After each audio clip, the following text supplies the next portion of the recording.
The results-driven Merrimack Valley Chamber of Commerce invites you to connect your business with 1,000 other companies just like yours, including education and workforce development, healthcare, professional services, manufacturing, retail, nonprofit, trades and vocations, hospitality, among many others, and benefit with chamber programs and services such as government affairs, energy and economic development, small business assistance, networking opportunities, women in business programs, young people in business programs, and more. We invite your business to become a starring member of the Merrimack Valley Chamber today and see what a difference this chamber will make for you. Join your community's most trusted, effective, and relevant business network connection today. The Merrimack Valley Chamber of Commerce. Hello everyone, I'm Mike Bevilacqua, the Vice President of the Merrimack Valley Chamber of Commerce. I want to welcome you all back to the Merrimack Valley Chamber Means Business Program. I'm here with another very special guest, Aideen Snell, who's the Chief People Officer of Talent Centered Solutions. So Aideen, welcome to the show. Thank you so much. Thanks for having me. So first off, why don't you tell everyone at home a little bit about what Talent Centered Solutions is? Sure.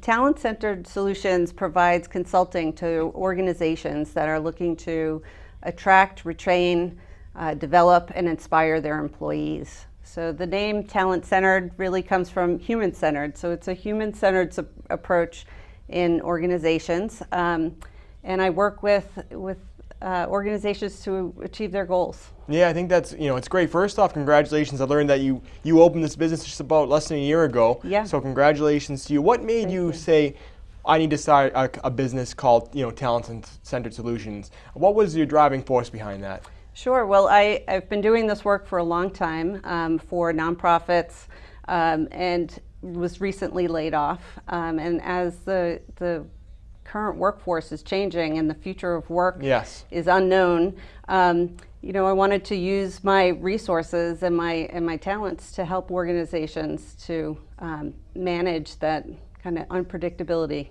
So you've been working in this field for years, and now you can bring your knowledge to the workforce and to the businesses. If you're a business watching at home right now, what would you say? I know we talk about employees who go to work one day and don't go back the next day. They may be leaving a company. What is the reason a company should contact you, and what can you teach them?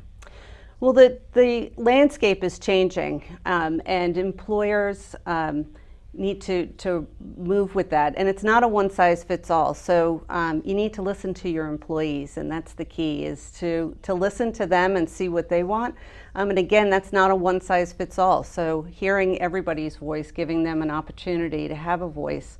We had a lot of remote time, right, through the pandemic, and people are rethinking about whether or not they want to go back to those commutes and long hours and the rat race that we were all feeling prior to the pandemic. And so now the theory is that employees are looking for purpose over paycheck. Sure. So they want to know what your organization's mission is, and they want to know that they're making a difference. And so talent-centered solutions can help to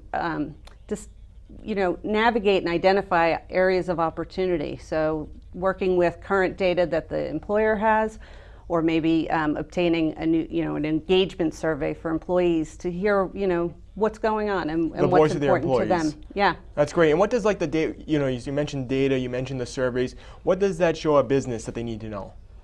It shows areas you could have specific themes or specific part of the business that's struggling. Maybe it's not every area that's struggling.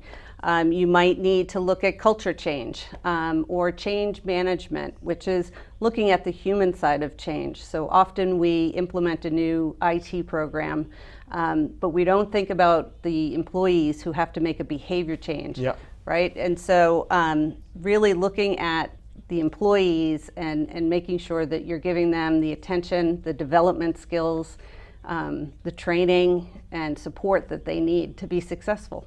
So you worked with a number of businesses already. What has the response been from those businesses that you've worked with since starting Talent Centered Solutions?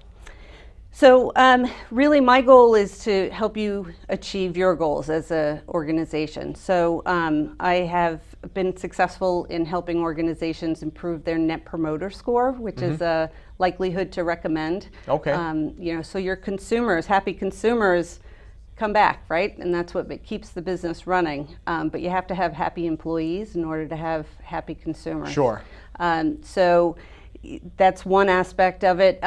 Training and coaching is a big piece. There's often a skill shortage in new managers. You know, we promote them because they're good at doing a technical skill, but we don't actually train them in how to manage people. Yes. Right? So you're a good imaging tech, you get promoted, and now you have a team of 20 Workforce, people. yeah. And so now you end up burning out your manager if you don't give them the tools and the 20 people that they supervise. Setting them up to succeed. Yeah.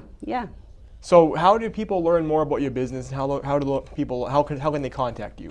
Sure. So www.talentcenteredsolutions.com is my website, and also adns@talentcenteredsolutions.com is my email.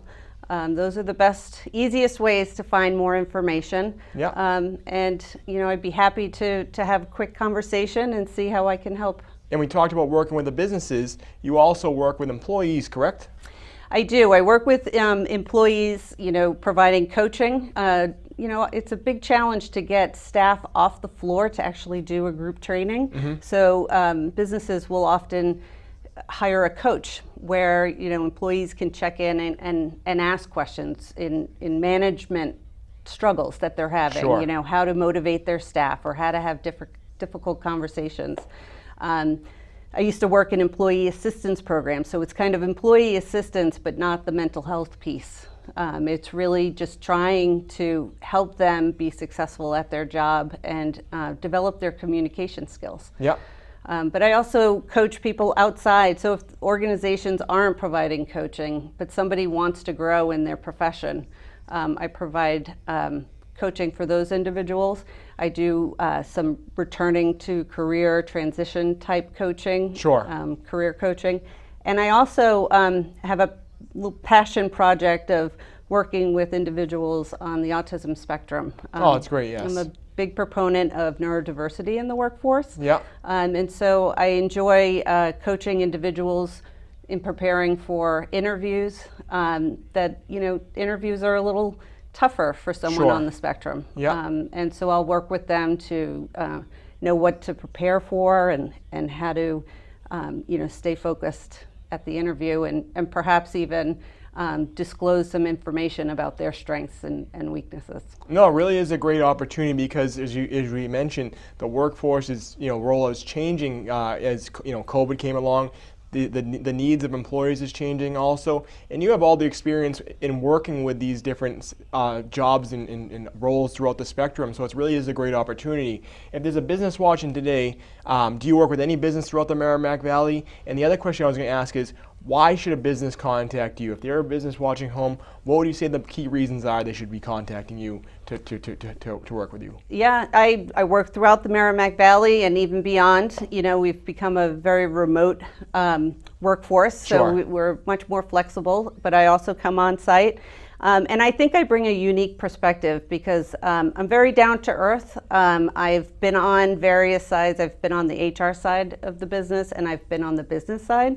And I understand the operations and challenges that managers face. So I think I bring a unique perspective Sure. to the work. And I'm not there to tell you what to do. I'm there to work with you and be support. And I think it's hard for a lot of businesses. They're so busy doing their day-to-day tasks that a lot of things might slip through the cracks that they just don't see. Right. If it's happening daily, it just might slide through. So you're able to identify what those key problem areas might be, and more importantly, get them resolved so they don't become an issue. Or when you're bringing on workforce, they want to stay at that business. Right, and often you can do a program implementation and it's not sustainable. So sustainability is key. Yeah. You want a return on investments. You don't want to be spinning your wheels and putting things in practice that aren't going to be sustainable. And I think that's the key for me. Yeah, because we hear from some businesses, they might train an employee, they might come in for one day and then they're gone the next day and don't come back. They may not even come in for that first day. So Right. to be able to learn about what employees are looking for, since now it's more employee driven rather than workforce driven, it's a great opportunity to hear about what people are looking for these days. Right. And with that being said, I want to ask you, what have you seen? You have years of experience on the different sides of the spectrum there. But what have you been seeing? How has the workforce changed in the last few years, especially throughout COVID? So I think the silver lining of COVID is that it has really drawn a lot of attention to inequities. So DEI has really risen in priorities for organizations: diversity, equity, and inclusion, Sure. and belonging. For both equity for women as well as for people of color, gender equity, and things like that. I think that the shift of the employee has changed. After the Industrial Revolution, we were happy to have a job. We were glad to have a job, and now people are shifting priorities to wanting to